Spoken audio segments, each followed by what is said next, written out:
ਇਹ ਜਿਹੜੀ मैं गल आप जी दे नाल सांझी करनी है, ਇਹਦਾ हवाला भी भाई वीर सिंह हुणां ने दिता है। गुरु गोबिंद सिंह महाराज जी की छोटी उम्र वेख के,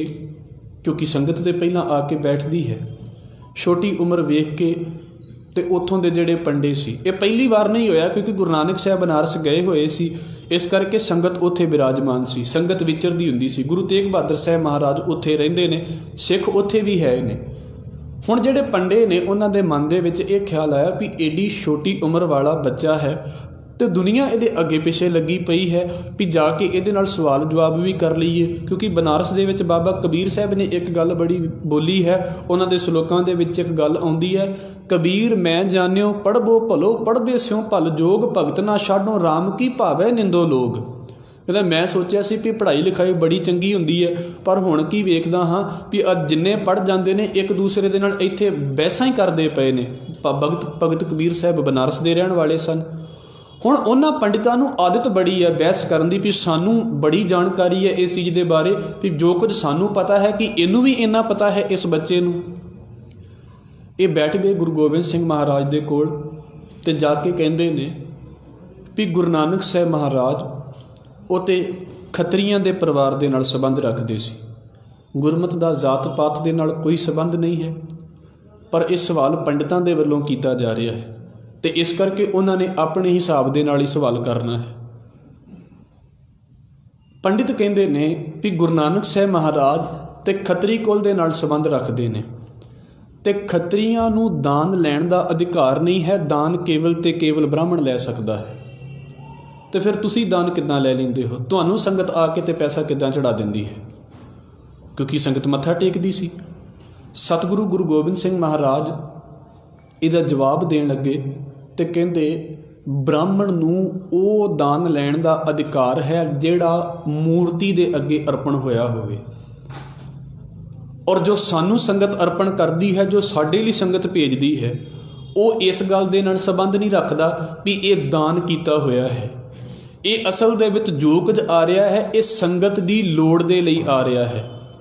तुसी साडे वड्डे वडेरियां दी गल कीती है ते मैनू ये गल दसो, साडे वड्डे वडेरे ते ओ ने भी गुरु अमरदास साहब महाराज जी जिस वेले गोइंदवाल साहब दे विच पहले पंगत पातशाह संगत दी गल करदे ने ते उस वेले रात नूं भांडे भी मूधे मरवा देंदे ने, भाव के बर्तन उल्टे करके रख देंदे ने। क्यों? सिर्फ इस करके भी जिन्नियां दी लोड़ है वो लोड़ पूरी हो गई है, सवेरे नवें सिरे तो असी फिर जिहड़ा है वो नवां लंगर तैयार करांगे, कल नूं जदों वेख्या जावेगा अज दा संबंध अज दे विच ही खत्म कर दिता गया। वो इन्ने ज़्यादा त्यागी ने, संगत का पैसा संगत के उत्ते लगन वाली गल। गुरु रामदास साहब महाराज जी, गुरु अर्जन साहब सच्चे पातशाह जी ने फिर अमृतसर शहर की स्थापना की है, और उन्होंने गल कही भी साडे वड्डियां वडेरियां दे कोल जदों उन्होंने शहीद किया जा रहा सी गुरु अर्जन साहब महाराज की गल, तो उदों संगत चाहती भी सी भी इन्हां नूं पैसा दे दिता जाए, तो पैसा दे के तो गुरु अर्जन साहब महाराज जी नूं बचा लिया जाए। कुछ लिखतां दे विच इहदा जिक्र आउंदा है, पैसा दे के तो सतगुरु जी की जान बख्शा ली जाए, पर सतगुरु ने कहा सी भी संगत का पैसा है वो इस काम लई नहीं वरत्या जाएगा, वो संगत के भले लई ही वरत्या जाएगा। उन्होंने उस पैसे नूं अपने लई नहीं वरत्या,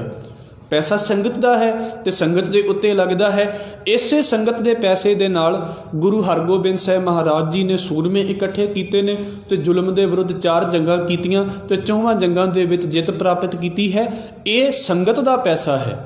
तो संगत दे लई ही वरत्या जाता है। तुसी वेखो जिथे खूहां की लोड़ है सतगुरु उत्थे खूह लवा देंदे ने, जिथे तलाबां की लोड़ है सतगुरु उत्थे तलाब लवा देंदे ने। अमृतसर दे विच कईयां दे कारोबार सतगुरु जी ने शुरू किए, जिथे जिथे शहर वसदे रहे सतगुरु ने उन्हां सिखां दे कारोबारां दा ध्यान रखिया भी कारोबार किवें रह के सिख इत्थे करन।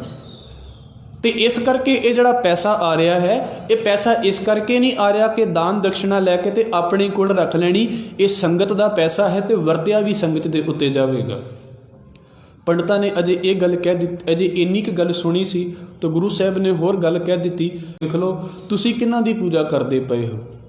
जे रामचंद्र की गल करोगे तो वह किस कुल दे नाल संबंध रखता है, ਭਾਵੇਂ ਤੁਸੀਂ ਬ੍ਰਾਹਮਣ ਹੋ ਪਰ ਉਹ ਖੱਤਰੀ ਕੁਲ ਦੇ ਨਾਲ ਸੰਬੰਧ ਰੱਖਦੇ ਨੇ। ਜਦੋਂ ਤੁਸੀਂ ਉਹਨਾਂ ਦੀ ਪੂਜਾ ਕਰਦੇ ਹੋ, ਉਹਨਾਂ ਨੂੰ ਤੁਸੀਂ ਆਪਣੇ ਇਸ਼ਟ ਮੰਨਦੇ ਹੋ, ਤੇ ਫਿਰ ਦੂਸਰਿਆਂ ਦੇ ਉੱਤੇ ਸਵਾਲ ਕਰਨ ਦਾ ਤੇ ਕੋਈ ਤੁਹਾਡਾ ਸੰਬੰਧ ਵੀ ਨਹੀਂ ਬਣ ਸਕਦਾ ਵੀ ਤੁਸੀਂ ਦੂਸਰੇ ਨੂੰ ਕਹੋ ਵੀ ਤੁਸੀਂ ਇਸ ਕੁਲ ਦੇ ਵਿੱਚ ਹੋ ਕੇ ਦਾਨ ਕਿਉਂ ਲੈਂਦੇ ਹੋ। ਆਪ ਤੁਸੀਂ ਵੇਖੋ ਨਾ, ਜਿਹੜੇ ਤੁਹਾਡੇ ਰਾਜੇ ਨੇ ਤੁਸੀਂ ਉਹਨਾਂ ਦੀ ਹੀ ਪੂਜਾ ਕਰਦੇ ਪਏ ਜੇ।